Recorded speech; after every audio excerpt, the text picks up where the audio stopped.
कहानी की शुरुआत में हम एक जगह पर बहुत ही सारी पालतू भेड़ों को देखते हैं और तभी हम एक फैमिली को देखते हैं जो कि अपनी बेटों के साथ शीप फार्मिंग कर रहा होता है और उसका नाम ओलिवर होता है। ओलिवर के पहले बेटे का नाम हेनरी होता है और जो कि शीप फार्मिंग में बहुत ही ज्यादा होशियार होता है और उसे शीप फार्मिंग करना भी बहुत ही ज्यादा पसंद होता है। और वहीं ओलिवर के दूसरे बेटे को देखते हैं जिसका नाम एंगस है, जिसे की शीप फार्मिंग करना बिल्कुल भी पसंद नहीं होता है और उसके पैर में डिफेक्ट होने के कारण वो सही से चल भी नहीं सकता था। और एंगस हैंगरी से इतना ज्यादा जलता है कि वह हैंगरी के एक भेड़ को जान से मार देता है। और उसके बाद जब हेनरी घर पर पहुंचता है तो वहां पर वो अपने भेड़ को न देखकर काफी शॉक हो जाता है। और जब वो अपने भेड़ को ढूंढने के लिए अंदर जाता है तो फिर उसका भाई उसके भेड़ के खाल को पहनकर उसे बहुत ही बुरी तरह से डरा देता है। और तभी वहाँ पर हेनरी और एंगस की हाउसकीपिंग आ जाती है और वो उन्हें बताती है कि उनके पिता की खाई में गिरने से मौत हो चुकी है। इसके बाद मैक एंगस को डांटती है क्योंकि जो हरकत उसने हेनरी के साथ की थी उस वजह से उसे भेड़ से बहुत ही ज्यादा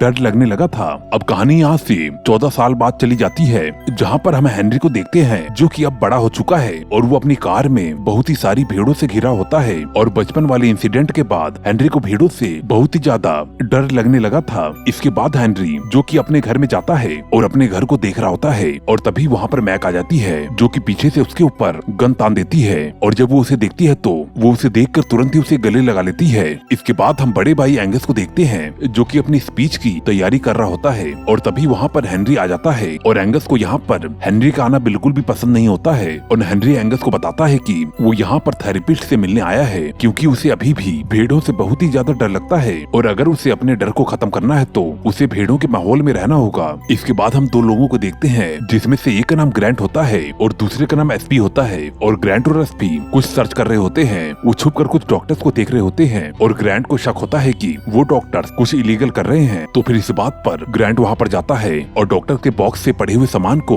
लेकर भागने लगता है और वो डॉक्टर्स भी ग्रैंट को देख लेते हैं और उसके पीछे लग जाते हैं। इसके बाद ग्रैंट और एसपी जो कि जंगल में एक जगह पर छिप जाते हैं और एसपी ग्रैंट के ऊपर गुस्सा करती है और कहती है कि कहीं तुम्हारी स्टोरी की वजह से मैं भी ना फंस जाऊं। ग्रैंट एसपी से कहता है कि वो डॉक्टर्स जो भी कर रहे हैं वो गलत काम कर रहे हैं और वो जेनेटिक रिसर्च की मदद से भेड़ों को पैदा कर रहे हैं और ऐसा करना खतरों से बिल्कुल भी खाली नहीं है और ये इलीगल भी है। और तभी ग्रैंट देखता है कि डॉक्टर्स उसके नजदीक आ गए हैं और वो एसपी को बचाने के चक्कर में चिल्लाते हुए वहाँ से भागने लगता है ताकि डॉक्टर्स उसके पीछे पड़ जाएं। अब भागते भागते वो एक जगह पर गिर जाता है और वो बॉक्स फूट जाता है जिसमें से एक भेड़ का बच्चा निकलता है और जो कि दिखने में बहुत ही ज्यादा खतरनाक होता है। और अब वो भेड़ ग्रैंट के कान को काट लेता है और उसके कान को बुरी तरह से जख्मी कर देता है। अब ग्रैंट उस भेड़ को एक लकड़ी से मार कर खुद को बचा लेता है। इसके बाद हम हेनरी और एंगस को देखते हैं और हेनरी को घर में की हुई तब्दीली से बिल्कुल भी अच्छा नहीं लगता है और एंगस जो कि अब बहुत ही बड़ा फार्मर बन चुका था और वो भेड़ों को बेचकर बहुत ही ज्यादा पैसा कमा रहा था। और हम यहीं पर छोटे भेड़ को देखते हैं जो कि रेंगता हुआ शहर की तरफ चला जाता है और वहाँ पर जाकर एक बड़ी भेड़ को काट कर जख्मी कर देता है जिस वजह से वो भेड़ भी संक्रमित हो जाता है। इसके बाद मैक जो कि हेनरी को मैनेजर टकर के साथ फार्म पर घूम के आने के लिए कहती है और टकर और हेनरी जब गाड़ी से जा रहे होते हैं तो फिर उनके सामने वही इन्फेक्टेड भेड़ आ जाता है। हेनरी को भेड़ों से बहुत ही ज्यादा डर लगता है और जब टक्कर उस भेड़ को रास्ते से हटा रहा होता है तो फिर वहाँ पर एसपी आ जाती है और उस गाड़ी के अंदर मौजूद गन को लेकर टक्कर और हेनरी पर तान देती है और उन्हें अपने साथ जंगल में चलने के लिए कहती है। अब वो तीनों जंगल में जाते हैं लेकिन उन्हें ग्रांट कहीं पर भी नहीं मिलता। इसके बाद टक्कर जो कि अपनी होशियारी को दिखाते हुए उससे गन को ले लेता है। अब एसपी उन दोनों को भेड़ों पर किए जाने वाले रिसर्च के बारे में बताती है और तभी टक्कर को एक घर में से धुआं निकलते हुए दिखाई देता है और फिर वो उस घर में जाते हैं तो फिर उन्हें उस घर के अंदर हर जगह पर खून और बिखरा हुआ सामान दिखाई देता है। उसी समय ही वहाँ पर एक भेड़ आ जाता है और उसके मुंह पर खून लगा हुआ था और वो देखने में बहुत ही ज्यादा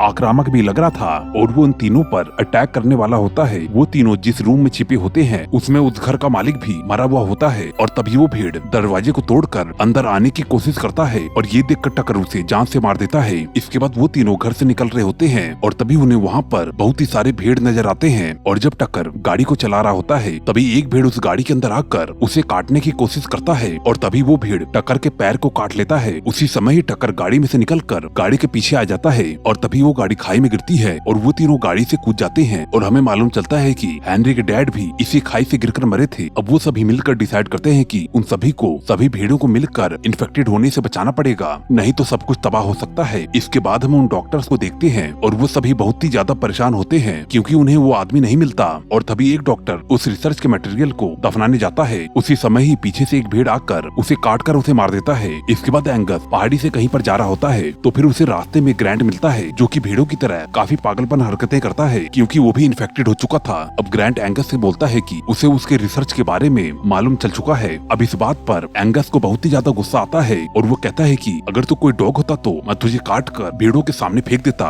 और तभी ग्रैंट गुस्से में आकर एंगस के हाथों को काट लेता है। अब इसके बाद हम हेनरी, एसपी और टकर को देखते हैं, जिन्हें रास्ते में चलते चलते काफी थकान हो जाती है, जिसकी वजह से वो जमीन पर बैठ जाते हैं। और तभी टक्कर अपने पैर को देखता है तो उसका पैर एक भेड़ के पैर में बदल जाता है। दरअसल भेड़ के काटने की वजह से वो भी इन्फेक्टेड हो चुका था और उसी समय ही वहाँ पर बहुत ही सारे आक्रामक भेड़ आ जाते हैं और वो तीनों भागते भागते उसी फैक्ट्री के पास पहुँच जाते हैं जिसमें की भेड़ों पर रिसर्च हो रही होती है। और अपनी जान को बचाने के लिए वो तीनों उस फैक्ट्री के अंदर चले जाते हैं और वो वहाँ पर देखते हैं कि एक भेड़ का शरीर लटका हुआ होता है और उसके शरीर के अंदर उसका दिल धड़क रहा होता है। और तभी वहाँ पर वो डॉक्टर और एंगस आ जाता है और तभी हमें मालूम चलता है कि एंगस डॉक्टर्स की सहायता से और रिसर्च की मदद से भेड़ों के जेनेटिक को चेंज कर रहा है और उन्हें जल्दी बड़ा करके और बेचकर ज्यादा से ज्यादा पैसे कमाना चाहता है। और तभी मौका पाकर वो डॉक्टर टक्कर को इंजेक्शन देकर बेहोश कर देती है और एसपी और हेनरी उस फैक्ट्री से भाग जाते हैं। उसी समय ही फैक्ट्री के बाहर बहुत ही सारे इन्फेक्टेड भेड़ आ जाते हैं, जिसके बाद वो दोनों भागते हुए एक तार वाले सर्कल में पहुंच जाते हैं और बहुत ही सारे भेड़ उन दोनों पर अटैक करने की बहुत ही कोशिश करते हैं। और तभी हेनरी का पैर फिसल जाता है और वो गड्ढे में गिरने लगता है और एसपी फटाफट उसके हाथ को पकड़कर उसे बचाने की कोशिश करती है। और एंगस उन दोनों को दूर से खड़ा होकर देखता रहता है और उन्हें बचाने की बिल्कुल भी कोशिश नहीं करता है और आखिरी में दोनों गड्ढे के अंदर गिर जाते हैं। उस गड्ढे में भेड़ों की खाले और उनका मांस रखा होता है। अब वो दोनों वहाँ से बाहर निकलने का रास्ता ढूंढ रहे होते हैं। इसके बाद हम भेड़ों को देखते हैं जो कि बहुत ही सारे इंसानों को खा रहे होते हैं। अब सीन शिफ्ट होता है, हम एक लेडी डॉक्टर को देखते हैं जो कि टक्कर के पैरों को चेक कर रही होती है और वो ये देखकर दंग रह जाती है कि टक्कर का पैर आखिरकार भेड़ के पैरों में क्यों बदल रहा है। और तभी वहाँ पर एंगस आ जाता है जो कि अपने हाथ के जख्म को लेडी डॉक्टर को दिखाता है और वो लेडी डॉक्टर समझ जाती है कि अब एंगस का हाथ भी भेड़ में बदलने लगेगा, लेकिन वो ये बात एंगस से छुपाती है। और हम एसपी और हेनरी को देखते हैं जिनको की गड्ढे में एक सुरंग दिखाई देती है और तभी एक आक्रामक भेड़ उनका पीछा करने लगता है और वो दोनों जल्दी से वहाँ से बाहर निकलने की कोशिश कर रहे होते हैं। एसपी सुरंग से बाहर निकलने में कामयाब हो जाती है और हेनरी के पीछे भेड़ पड़ जाती है और उसे काटने की कोशिश करती है, लेकिन एसपी की मदद से हेनरी बाहर निकल जाता है, जिसके बाद वो उससे बचने के लिए उस भेड़ को आग लगा देते हैं, जिससे वो भेड़ जलकर मारी जाती है। अब एंगस अपने घर पर आ जाता है और वो आईने में देखकर खुद से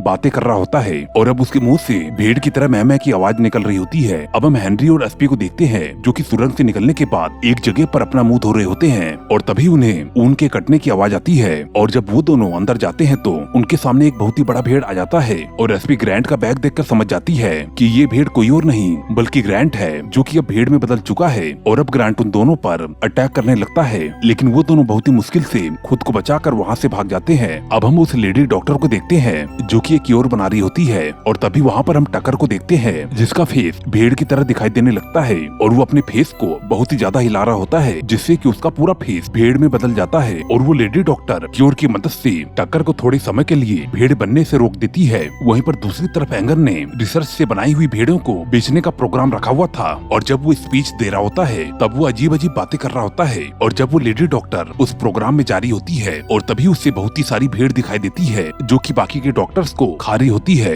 और वो लेडी डॉक्टर भागते भागते जंगल में पहुंच जाती है जहाँ पर कि उसका पैर दलदल में फंस जाता है और एक भेड़ आकर उसे भी जान से मार देती है। वहीं दूसरी ओर एंगस अपने रिसर्च किए हुए भेड़ को दिखाता है और तभी वहाँ पर एक साथ बहुत ही सारी भेड़ें आ जाती हैं और उस प्रोग्राम में मौजूद सभी लोगों को वो भेड़ें खाने लगती हैं और कोई भी इंसान वहाँ से बच नहीं पाता। अब यहाँ पर मैक, हेनरी और एसपी के साथ घर पर जारी होती है और एंगस जो कि पहले से ही घर में मौजूद होता है और जब वो तीनों घर पर पहुँचते हैं तो और एक बहुत ही बड़ा भेड़ वहाँ पर पहले से मौजूद होता है और वो हेनरी के ऊपर अटैक करने लगता है और उसे खाने की कोशिश करता है, लेकिन एसपी उस भेड़ की नब्ज पर अटैक करके उसे बेहोश कर देती है और उस घर के आसपास पूरा भेड़ों का कब्जा हो जाता है। वो उस घर में आने की कोशिश करते हैं और तभी हेनरी एंगस के रूम में जाता है और उसे वहाँ पर एंगस मिलता है और एंगस की बातों से मालूम चलता है कि उन भेड़ों के अंदर उनके फैमिली का ही डीएनए मौजूद है और हेनरी को एंगस के ऊपर बहुत ही ज्यादा गुस्सा आता है, लेकिन वो उसे छोड़ देता है। अब वो तीनों बाहर बालकनी पे आ जाते हैं। एंगस जो कि संक्रमित होने की वजह से भेड़ों के बीच में चला जाता है और अब हमें मालूम चलता है कि हेनरी को भी एक भेड़ ने काट लिया होता है। इसके बाद वो तीनों बाहर गाड़ी के पास पहुंचते हैं और हेनरी उन दोनों को कार में जाने के लिए कहता है और वो खुद एंगर के पास जाने वाला होता है। मैक जो कि कार चला रही होती है और एसपी सभी भेड़ों को गोली मार रही होती है। इसके बाद एंगस जो कि पूरी तरह से भेड़ में तब्दील हो जाता है और तभी वही वहीं पर हेनरी भी पहुंच जाता है और एंगस हेनरी के ऊपर अटैक करने लगता है और वो दोनों लड़ते लड़ते बाहर आ जाते हैं। और तभी एंगस के बैक साइड पर एक प्राइवेट प्लेन आ जाता है और उसके पंखों से एंगस की बॉडी कट जाती है।